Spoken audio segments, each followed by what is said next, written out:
Assalamualaikum and a very good day to all. Let me ask you a question. If you suddenly became a billionaire today, what would you buy? A giant mansion? The newest gadgets? A private cinema? Or maybe even a pet orangutan?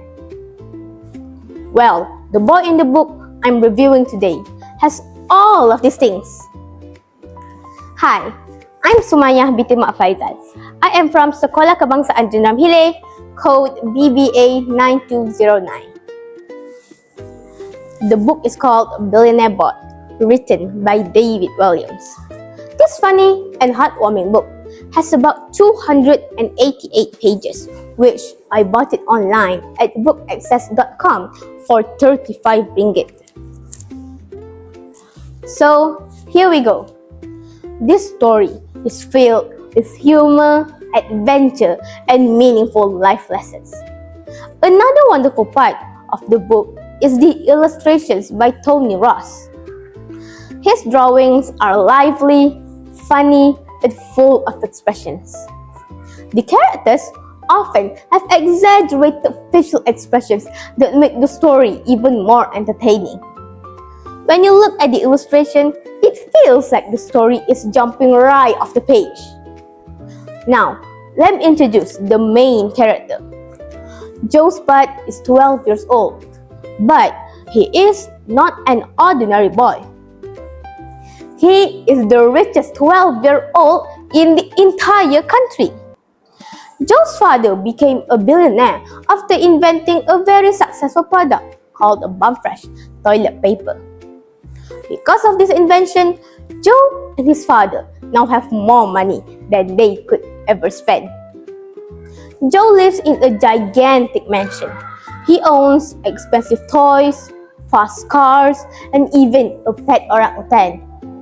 At first, this sounds like the perfect life. But here is the surprising truth. Joe Spud is lonely. Even though he has mountains of money and endless luxury, Joe feels that something very important is missing. He does not have a true friend. At his expensive private school, the other children only pretend to like him because he is rich. They even laugh at his jokes when they are not funny. They just expect him to buy things for them all the time. Slowly, Joe realizes something very sad. They are not really his friends. Joe's father loves him very much, but he is always busy with business meetings and phone calls. Because of this, Joe often feels lonely at home too. Imagine having everything in the world, but no one to truly share it with.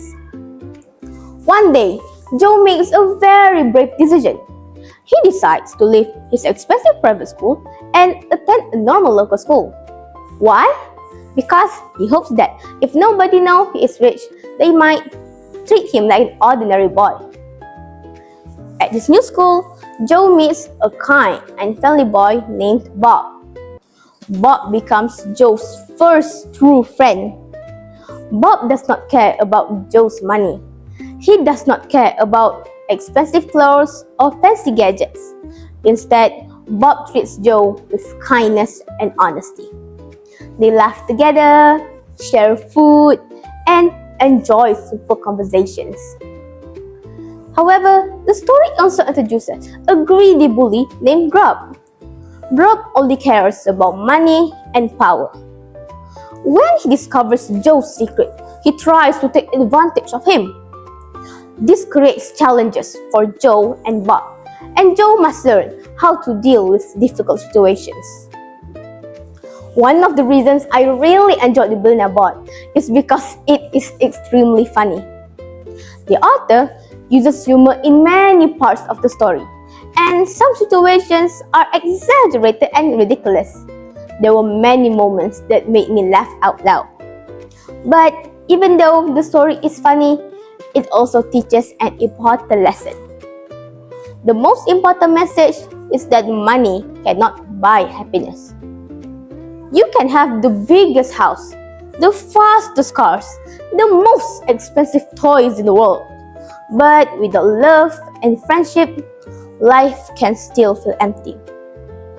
Another important lesson is about true friendship. A real friend is someone who likes you for who you are, not for what you have. I also admire how Joe changes throughout the story.